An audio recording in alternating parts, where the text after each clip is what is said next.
బాబా అలా చూస్తున్నావు?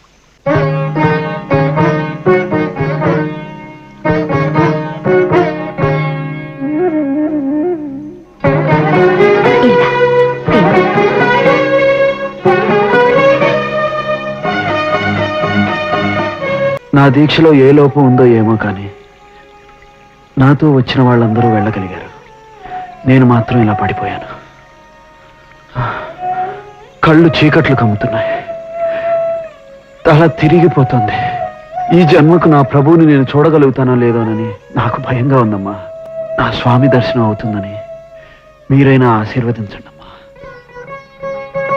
నా స్వామి దర్శనం నీకు తప్పక అవుతుంది నాయన. నీ దీక్షలో నువ్వు చేసిన పొరపాటల్లా ఒక్కటి.